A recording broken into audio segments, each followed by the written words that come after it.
نماز پڑھ اس سے پہلے کہ تیری نماز پڑھی جائے۔ امام علی مقام امام حسین رضی اللہ تعالی عنہ کے پاس ایک شخص ہے، کہنے لگا حضرت ایک بات تو بتائیں۔ کہا جی کون سی بات؟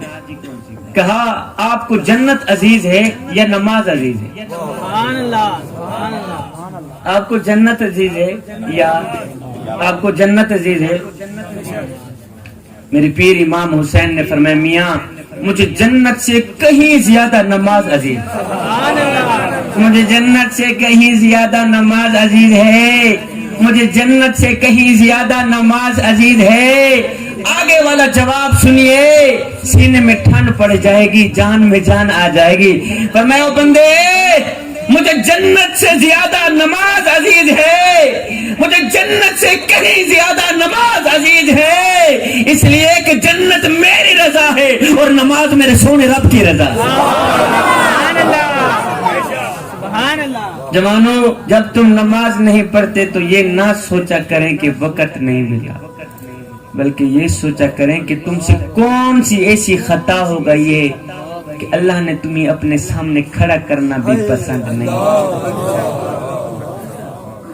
میرے حضور علیہ السلام سے پوچھا گیا حضور قربان جائیں آپ کے نام پر، آپ کی شان پر ایک بات تو ارشاد فرما دیں۔ کہا جی میرے صحابی نے کہا حضور ہمیں کیسے پتہ چلے گا کہ ہماری نماز قبول ہوئی ہے یا نہیں ہوئی؟ جو ہم نے ابھی نماز پڑھی ہے نا عشاء کی، ہمیں کیسے پتہ چلے گا یہ نماز قبول ہوئی بھی ہے یا نہیں ہوئی؟ یہ سن کر میرے کریم نبی نے فرمایا صحابی جب اگلی نماز پڑھنے کا دل کرے تو پکا یقین کر لینا پچھلی نماز قبول ہوئی،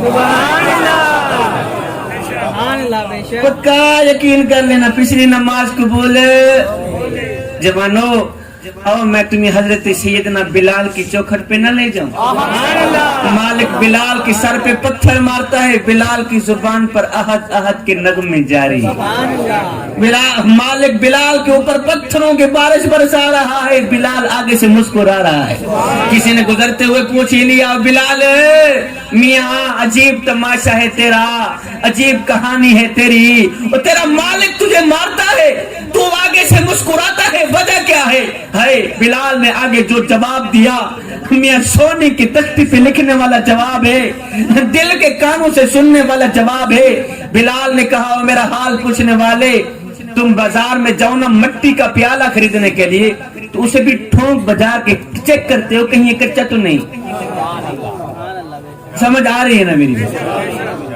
کسی نے کہا بلال میاں عجیب تماشا ہے تیرا، عجیب کہانی ہے تیری، تیرا مالک تجھے مارتا ہے تو بجائے رونے کے آگے مسکراتا ہے، وجہ کیا ہے؟ بلال نے کہا میرا حال پوچھنے والے تم بازار میں جاؤ نا مٹی کا پیالہ خریدنے کے لیے تو اسے بھی ٹھونک بجا کے چیک کرتے ہو کہیں یہ کچا تو نہیں ہے، پیسے دینے ہیں، چیز لینی ہے۔ فرمایا تم بازار میں مٹی کا پیالہ خریدنے جاؤ تو اسے بھی ٹھونک ٹھونک کے چیک کرتے ہو کہیں یہ کچا تو نہیں ہے، وہ اس کی آواز تو ٹھیک ہے، کہیں یہ کچا تو نہیں ہے۔ فرمایا آج میرا مالک بلال کو خرید رہا ہے اور دیکھ رہا ہے بلال کہیں کچا تو نہیں ہے، میں کہتا ہوں میرے مالک بلال کو خرید لے، کال ادھر جائے گی، حق حق کی آواز ختم نہیں ہے۔ میرے مالک اس نکمے کو خرید لے، اس مظلوم کو خرید لے، کال ادھر جائے گی، حق حق کی آواز ختم نہیں ہوگی۔ اے بندے اس سے بڑا جملہ میرے پاس اور کوئی نہیں ہے۔ اللہ جب ناراض ہوتا ہے روٹی بند نہیں کرتا، اللہ جب ناراض ہوتا ہے رزق بند نہیں کرتا، اللہ جب ناراض ہوتا ہے سورج کو حکم نہیں دیتا کہ فلاں شخص میرا نافرمان ہے، تیری کرنیں اس کے آنگن میں نہیں جانی چاہیے، نہ بندے نہ۔ اللہ جب ناراض ہوتا ہے تو سجدوں کی توفیق چھین لے، اللہ جب ناراض ہوتا ہے تو من اجڑ جاتا ہے۔ اس سید کو اتنا تو بتا دو جس بندے کا من بھی اجڑ جائے اس کے پلے کچھ ہے؟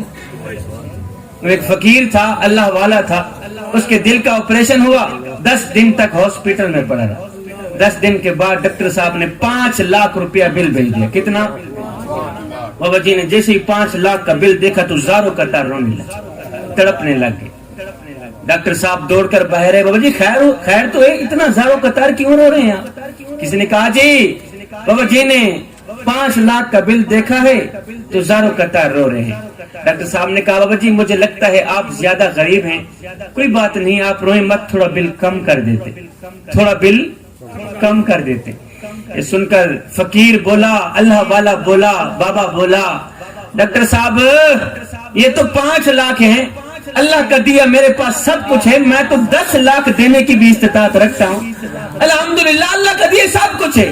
او بابا جی جب آپ ہیں بھی امیر, جب آپ 10 لاکھ دینے کی ہمت رکھتے ہیں, پھر 5 لاکھ کا بل دیکھ کر زاروں قطار کیوں رو رہے ہیں؟ جوانوں خدا کے لیے اس بابا جی کے رونے کی وجہ دل کے کھانوں سے سنیے گا.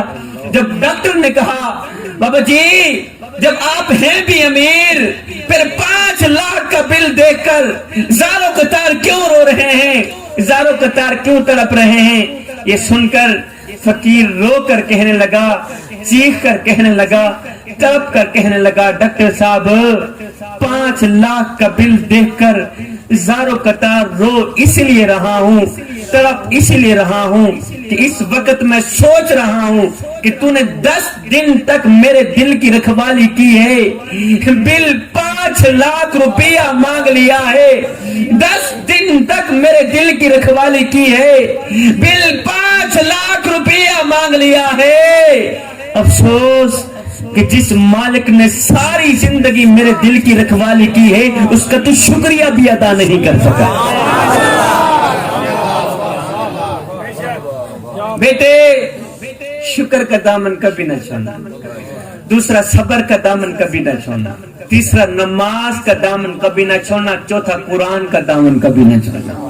حضرت سیدنا علی المرتضی شیر خدا نے کہا میرے کریم رب, علی کو پیدا کرنے والے, علی کو علی المرتضی شیر خدا بنانے والے, علی کو سونے محمد کے قدموں پہ بٹھانے والے, اور میرے کریم رب میں تیری عبادت تیری جنت کی لالچ کے لیے نہیں کرتا اور نہ ہی تو جہنم کے خوف سے کرتا ہوں. مالک میں تو تیری عبادت اس لیے کرتا ہوں کہ تو لائق ہی عبادت کے,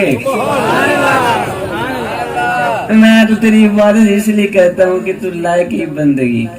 ایک شخص سیدنا علی المرتضی شیر خدا کے پاس آیا, کہنے لگا حضرت میں نے آپ کے بارے میں کچھ نیا سنا. کہا جی تو نے کیا سنا ہے؟ اس نے کہا جی میں نے سنا ہے کہ تو اللہ سے باتیں کرتا ہے, اللہ تیرے سے باتیں کرتا ہے, تو اللہ سے باتیں کرتا ہے, اللہ. آپ نے فرمایا میاں تو نے ٹھیک سنا. اس نے کہا جی وہ کیسے؟ کہا میاں جب میرا جی چاہتا ہے کہ میں اپنے رب سے بات کروں تو میں نماز پڑھنے لگ جاتا ہوں, اور جب میرا جی چاہتا ہے کہ میرا رب مجھ سے بات کرے تو میں قرآن اٹھاتا ہوں پڑھنے لگ جاتا ہوں. میرے کریم نبی نے فرمایا راتوں کی تنہائیوں میں اٹھ اٹھ کے قرآن پڑھا کرو, اور قرآن پڑھتے وقت رویا کرو. فرمایا اگر رونا نہ بھی آئے تو رونے کی کوشش کر لیا کرو. حضرت داتا علی حجویری سے پوچھا گیا حضرت اگر رونے کی کوشش کریں پھر بھی رونا نہ آئے تو کیا کریں؟ آپ نے فرمایا پھر اپنے مقدر پہ رویا کرو. اتنے